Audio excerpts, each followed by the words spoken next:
can see her crown over here, basically because she's a queen. I mean, she's the empress, you know, she's sitting on her throne. She's not chasing after anybody. Hi guys, happy Holy Week. This week we will do a different thing with my readings, basically because I don't want to read the cards. It's Holy Week and I grew Catholic, although spirituality is sort of my religion. I am very respectful of the neo-Christian traditions, so I want to use tarot as a tool of self-reflection. For you English collective, I'm gonna focus on the divine feminine or the divine masculine energy. So let's go with the divine feminine or the empress archetype. For this part, we're gonna start focusing on the more earthly version of the divine feminine, which is the empress. As you can see her over here, she has like corn or wheat, one of those. She's really abundant. She has pomegranates on her dress, which talk about abundance and fertility. The divine feminine in her earthly aspect as the empress, she is a queen, she's a goddess walking on the earth. So she's confident, she knows her worth. She's sitting on her throne, as you can see over here. She's embodying all the sensuality, all the aspects of the mother when it comes to like birth, because you know the empress can talk about pregnancy too. Hi to all mothers to be. But when we say birth, is referring to a project. In case that you don't have kids or you don't want to have kids, you are giving birth to a project, to your career, something creative. That can be the case for you too, right? So this is a really powerful divine feminine energy.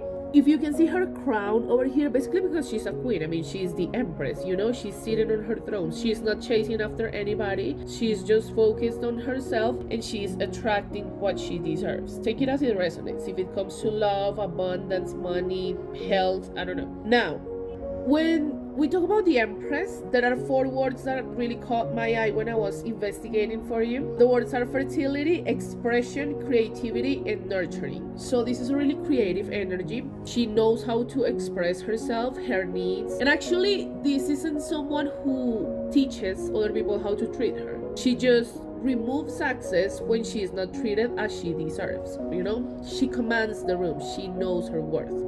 The divine feminine energy here is connected to Venus energy. That's why people say that men are from Mars and women are from Venus, right? When she's in the reverse, this can talk about a lack of self-worth or losing your power.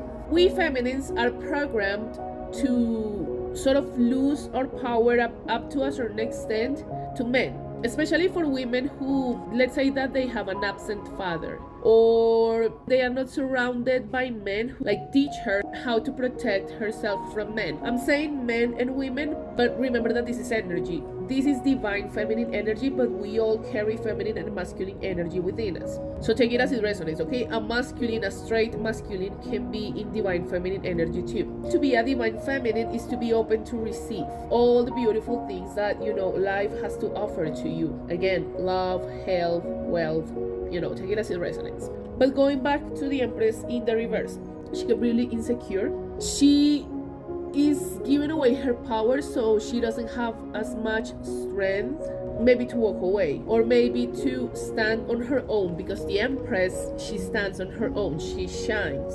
The empress is basically like the higher version of the divine feminine. She has all the queens in her. She can be really loving, nurturing with the Queen of Cups, but she also has her sword, right? So the moment you cross a limit or, you know, a boundary with her, she can raise her sword. She can tell you to F off. Or sometimes she just goes quiet. She's really abundant financially with the Queen of Pentacles, and she's really magnetic and attractive with the Queen of Wands. When I say attractive, this is not talking about like outer beauty, because remember that your beauty as a divine feminine or a divine masculine, or just in general masculine or feminine beauty, comes from within. If you're ugly on the inside, you're ugly on the outside. Let's talk about Mary Magdalene, because the High Priestess, which will be the next archetype I'll talk about when it comes to the Divine Feminine, she is the Mother Mary, according to some texts. But the Empress is Mary Magdalene. Remember that Mary Magdalene was there for Jesus, right? She stood to him, really helped him on his, you know, life as a human being. But some people can be really judgmental toward her because of her adultery, supposedly episodes she had. So the message that I want to bring here about Mary Magdalene is, remember that women, strong, powerful women, can be intimidating for men. Not gender, but energy. And sometimes when people are intimidated by you, they get to attack you, so you can be like belittled. So the message here for you will be to forgive yourself. And with this I want to close, okay? Forgive yourself, you've done nothing wrong. I ask that you help me to let go of self-blame and forgive myself. Please guide me in releasing any toxic anger or fear toward others. Thank you, Archangel Michael, for allowing me to feel centered and at peace. For you to reach this status, you need to forgive yourself for your mistakes. Forgive yourself for the things that didn't go well in your life, because we all make mistakes. And don't apologize. Don't apologize for setting boundaries. Don't apologize for knowing your worth. Don't apologize for stopping performing for others. Just sit on your throne, be beautiful, be magnetic, be a queen, and you'll get what you deserve, okay? You need to connect to your more spiritual side for you to be more empowered in your divine masculine energy.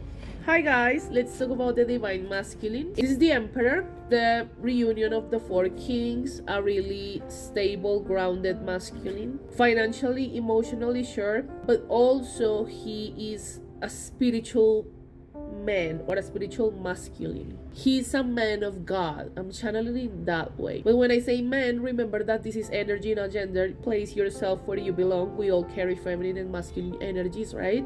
I want to talk about the aspects of the card to describe how it works for the divine masculine. You can see his scepter, and here it looks like an ankh. In some tarot cards it looks actually like the ankh. Remember that this is an Egyptian symbol that talks about immortality and eternal life. Masculine like this, that is in touch with his spirituality or his more spiritual side, because feminines, we lead in the spiritual realm. We protect the masculines spiritually, and they protect us in the 3D world. But with his crown and his scepter, he's connected to God. I believe that this is really important message, because an emperor in the reverse can be someone who is too much into the 3D reality. He may prioritize money over love, as an example, and that is a wound some masculines have. To connect to your divine masculinity, you need to connect to your spirituality. When I say spirituality, it's because I'm a spiritual woman.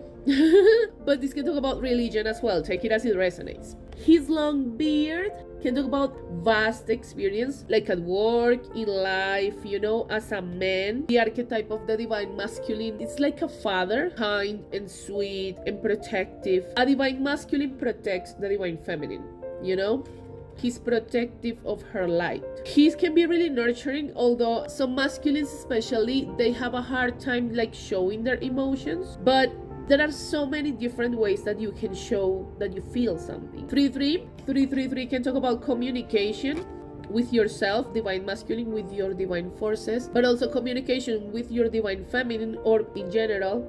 And this can talk about having balance of your mind, your body, and your soul, okay? Eat well, sleep well, go to the gym if you can.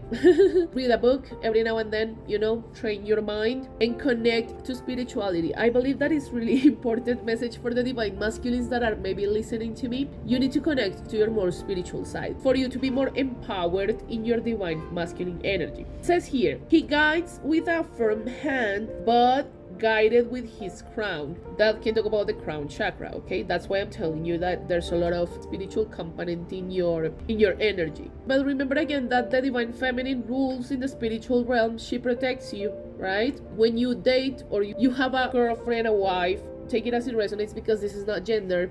She protects you and she covers you with an umbrella. You can feel this protection. You can feel when you're walking on the street, or it's as if she can help you to manifest more, to be more abundant financially even. But remember that she requires reciprocation too, right? The divine masculine, the emperor, is all about control, but as it says here, he guides with a firm hand, but guided with his crown. An unbalanced emperor is someone who controls in the 3D. This can be a kind of masculine who plays games, as an example, mind games. Basically, he wants to keep her, but he wants to keep her controlled. You can't control a divine feminine. You can't control a woman or a feminine like this. You need to balance yourself to protect her. You control her through love. She can be submissive to you if you treat her right. I don't know. I'm channeling a lot of that for the divine masculine somehow. Be careful with abuse of power, going back to the unbalanced masculine energy. A divine masculine is really disciplined. For you to reach your goals, whatever goals those are, it requires discipline, right? So for the masculine in the reverse, he can be channeling like military disciplined, almost like in a toxic way. If there's an unbalanced energy like in the divine masculine, that can be the case. A lack of self-control, really impatient, sort of my way or the highway, really bossy, but bossy in that way, like really controlling. But normally this happens because he is not connected to his spirituality or the more spiritual side of himself. It's not like he needs to be like a magician or something. Some masculines are really powerful manifestors, but it's a balance between you two, right? With the divine feminine. I've been seeing bees everywhere lately. Actually, I have here, let me show you here. I have something that I bought, a little, piece of art, and it says always be you, like referring to bees, right?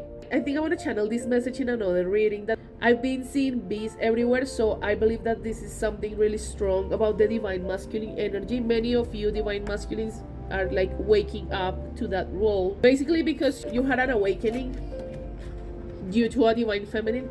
Both of you can be divinely protected. I was just checking my notes and I saw the words divine protection, so both of you may be divinely protected. But this is basically like a power couple, I really like the message that I'm channeling for you, English Collective, because I believe that you're really interested in the ascension, like with the counterpart connection of the divine feminine and the divine masculine. I'm gonna close the reading with this message for the divine masculine from Archangel Michael. Positive thoughts create positive results. Divine love and wisdom, I call upon you now. I know that my mind and emotions are eternally and continuously connected to you. I ask my higher self to be aware and conscious of the love and light that is within every person and situation. Remember, have positive thoughts, okay? Your thoughts create your reality. Pay attention to your limiting beliefs or, things that are affecting you in this, on the mind, Escape the mind for a while and try to connect to your spirituality, okay? Divine masculine. I'll see you next Thursday, I think, with more messages about the divine masculine and the divine feminine, okay?